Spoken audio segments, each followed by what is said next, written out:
Hello and welcome to Chapmanomics with me, Mr. Chapman.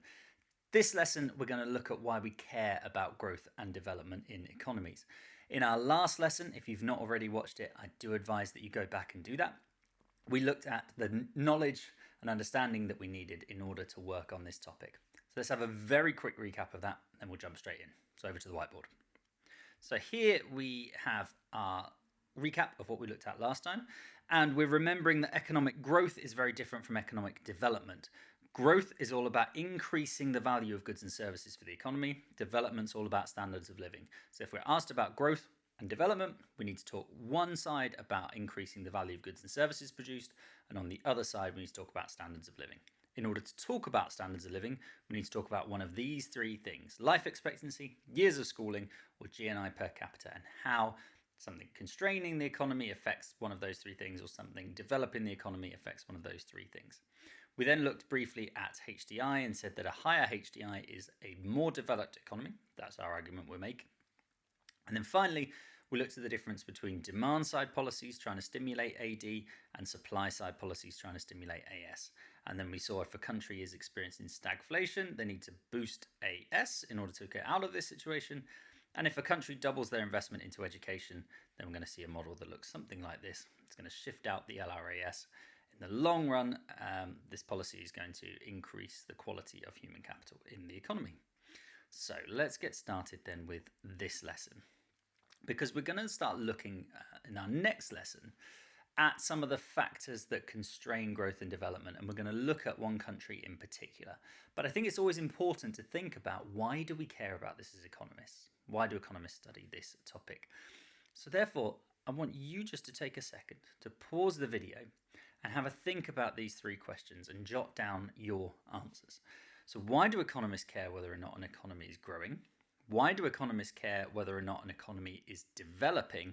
And why might economists therefore care about the factors that constrain an economy's growth or development, and the strategies that could be put in place to overcome them? So I'm going to leave the questions up on the board for a minute, pause the video, and give them a go now.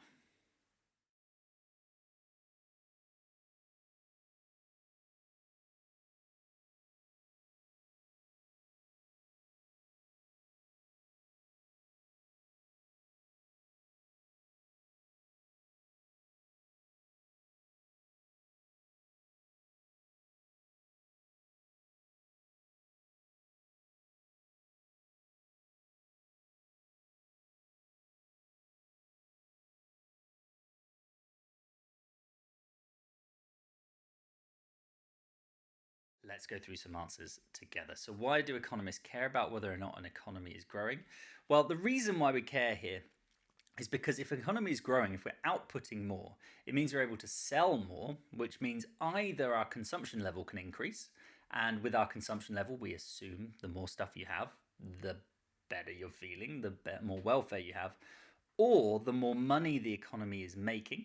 So hopefully the more we're exporting, and therefore, as a result, the more money that is coming into the economy, which again can be spent on consumption and improving people's welfare. So economists care about whether or not an economy is growing. It's all about, as always with economics, welfare. The more we produce, the better off we are. Either in terms of that consumption, or in exports increasing the money in the economy. So we want an economy to grow in order that we achieve one or hopefully both of those things. We either are able to increase our level of consumption in the economy because we're producing more, or because we are getting more money in the economy. And why do we care about whether an economy is developing? Well, again, the answer here is welfare, but this time in a slightly different way, because if an economy is developing, this means that standards of living are rising.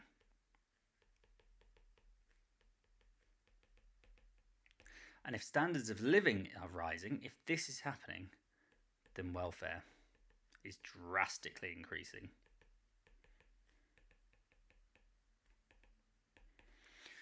If we are able to live longer, if we are able to have higher average incomes, if we're able to have more years of education, then it means that we're able to access the economy much more. It means we're able to access a nicer life much more. And therefore, as a result, welfare must be drastically increasing. So we care about these two things for two different reasons. The first one, really, with growth here, if we can get more money into the economy, then we can actually spend more on our standards of living. If we increase our level of consumption, then hopefully that also increases our standards of living by other measures other than HDI. So measures such as how much stuff we have, for instance. But the idea here is always, always, always about welfare. So therefore, why might economists care about the factors that constrain a country's growth and development? Well, it's because constraints here limit welfare in an economy. So we care about the factors that constrain growth and development because we're constraining welfare as a result. And therefore, we want to focus on strategies that are going to overcome that in order to unconstrain welfare, right? Strategies to overcome it, policies that governments can put in place in order to try to overcome issues with growth and development. Strategies delimit, right? They allow for greater welfare. So it's all, again, about welfare, as economics always is. It's all about generating more welfare for everyone. And in this case, if we focus on economic growth, then we're going to really develop welfare for particularly firms, right? Because firms are therefore making more profits, hopefully, at least certainly normal profits. We're also going to hopefully benefit our citizens as well by allowing them to consume more. We're also going to focus on development and those strategies because, again, the more the economy develops, the more welfare we have, the longer we're living, the more money we're hopefully earning in order to buy the things we want to buy in the economy and have a nice life, and the healthier that we are hopefully likely to be. So that is why we care about growth and development. In our next lesson, what we're going to start looking at is a particular country. As you might have noticed from here, we're going to look at Zambia, and we're going to see if we can pick out some of the factors about Zambia that might well be constraining its growth and development. So I'll see you in that one.